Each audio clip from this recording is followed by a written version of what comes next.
Hello दोस्तों, कैसे हो आप लोग। आई होप सारे लोग अच्छे होंगे। 10 सितंबर से 3 आईपीओ ओपन हो रहे हैं। उनमें से एक है अर्बन कंपनी, जिसका मैं आज आप लोगों के सामने आईपीओ का रिव्यू लेकर आया हूं। और इस वीडियो में जानेंगे कि हमें इस आईपीओ में अप्लाई करना चाहिए कि नहीं करना चाहिए, क्योंकि इसका डिमांड बहुत अच्छा खासा बनता हुआ दिख रहा है। ये सारी चीज़ें हम इस वीडियो के अंदर डिस्कस करेंगे। सबसे पहले हम अंदाजन ग्रे मार्केट प्रीमियम जानेंगे, जिससे कि थोड़ा मोड़ा हमें लिस्टिंग गेन के बारे में अंदाज़ मिल जाएगा कि इसका लिस्टिंग गेन क्या होगा। फिर इस कंपनी की डिटेल के बारे में जानेंगे, मतलब ये कंपनी क्या करती है, किस सेक्टर में काम करती है और इसका फ्यूचर कैसा है। फिर इसके फाइनेंशियल और फंडामेंटल जानेंगे कि कंपनी प्रॉफिट में है कि लॉस में है और अपनी कंपटीटर्स के अंदर महंगी है या सस्ती है। फिर आईपीओ की डिटेल के बारे में जानेंगे और अंत में जानेंगे कि इस कंपनी में अप्लाई करना है या नहीं करना है। और अप्लाई करें तो लिस्टिंग गेन के हिसाब से करें या लॉन्ग टर्म के हिसाब से करें। दोस्तों, मैं सारी चीज़ें क्लियर करूंगा इस वीडियो में। बाकी आपको डिसीज़न अपना रिस्क एनालिसिस लगा के बनाना है। मैं सिर्फ आपको जानकारी दूंगा। तो सबसे पहले ग्रे मार्केट प्रीमियम जान। जीएमपी के अंदर अच्छा खासा डिमांड चल रहा है।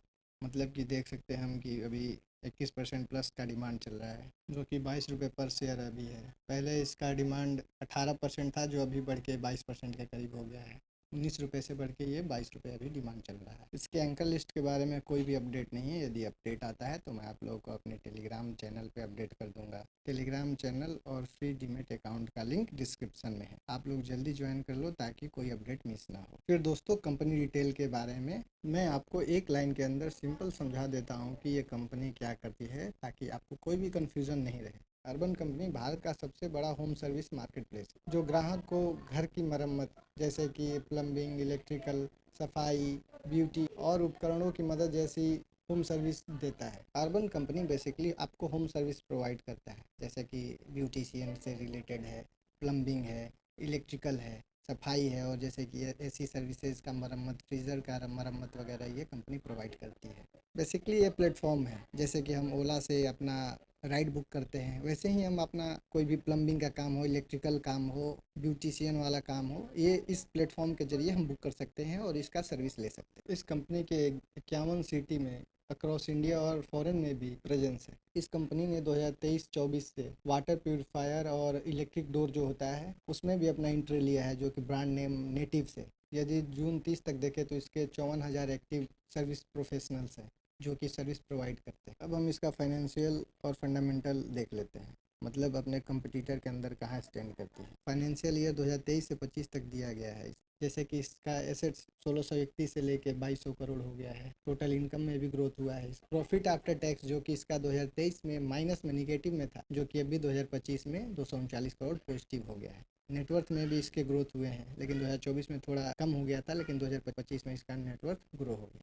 इसका रेवेन्यू का इंक्रीमेंट बात करें तो 36% रेवेन्यू बढ़ा है और प्रॉफिट आफ्टर टैक्स पिछले साल से 358% की बढ़ोतरी। और एक पॉजिटिव चीज़ है, जैसे कि इसका पीयर्स कोई भी स्टॉक मार्केट में लिस्टेड नहीं है। इसका पी 61 का हो रहा है। कि बात करें वैल्यूएशन की तो ठीक ठाक नज़र आ रहा है, क्योंकि इसका पीयर्स कोई है नहीं लिस्टेड। यदि हम फ्यूचर की बात करें तो मान के चलिए फ्यूचर में ऑनलाइन सर्विसेज बढ़ेंगी, जैसे कि अर्बनाइजेशन हमारे देश में बढ़ रहा है, वैसे भी ऑनलाइन सर्विसेज लोग ज़्यादा प्रीफर करने लगेंगे, तो इसका फ्यूचर अच्छा खासा दिख रहा है। पी के हिसाब से ना वैल्यूएशन ज़्यादा महंगी है ना ज़्यादा सस्ती। यदि हम आईपीओ रिटेल के बारे में बात करें तो 10 सितंबर से लेकर 12 सितंबर तक इसका आईपीओ ओपन रहेगा। इशू प्राइस है 98 से लेकर 103 रुपये। इशू साइज इसका 1900 करोड़ का है, जिसमें से कि 472 करोड़ फ्रेश इशू है और 1428 करोड़ ऑफर फॉर सेल है। 1900 करोड़ में से 190 करोड़ ये नया टेक्नोलॉजी बाई करने में यूज़ करेंगे और 75 करोड़ ऑफिस वर्क के, जैसे कि लीज पेमेंट में ऑफिस के यूज़ करेंगे, और 90 करोड़ जो करीब ये ऐड वगैरह के लिए, मार्केटिंग के लिए यूज़ करेंगे।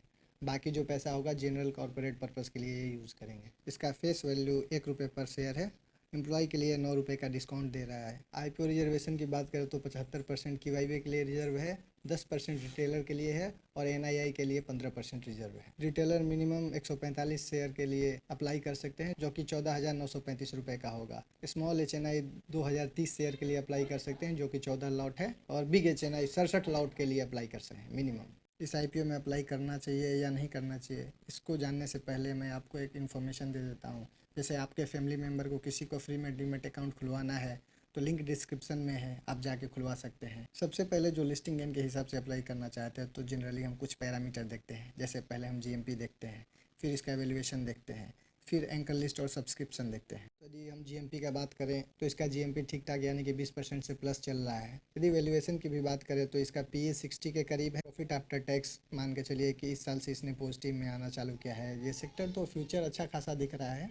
वैल्यूएशन हम इसका ओके कह सकते हैं, ना ही कुछ ज़्यादा अच्छा है ना ही ज़्यादा कुछ ख़राब ही है। बाकी सब्सक्रिप्शन देखने के साथ ही हम और डिसाइड कर सकते हैं कि हमें इसमें अप्लाई करना चाहिए कि नहीं करना चाहिए। जीएमपी तो वेरी हो रहा है, अभी जो मार्केट के कंडीशंस हैं उस पर भी जीएमपी का इम्पेक्ट आता है। बाकी आप लोग क्या करेंगे, अप्लाई करेंगे कि नहीं करेंगे, वो कमेंट में आके बता दीजिएगा। सारी चीज़ें मैंने क्लियर कर दी है, बाकी डिसीज़न आपको अपने रिस्क एनालिसिस लगा कर लेना है। यदि आप लॉन्ग टर्म के हिसाब से अप्लाई करना चाहते हैं तो पॉजिटिव और निगेटिव चीज़ें देखते हैं। सेक्टर तो अच्छा लग रहा है क्योंकि आगे आने वाले दिनों में डिजिटलाइजेशन बढ़ रहा है, तो लोग ऑनलाइन अप्लाई करना ही, ऑनलाइन सर्विसेज लेना ही प्रेफर कर। कंपटीशन अभी तक इसका नहीं है क्योंकि कोई भी कंपनी लिस्टेड कंपनी नहीं है।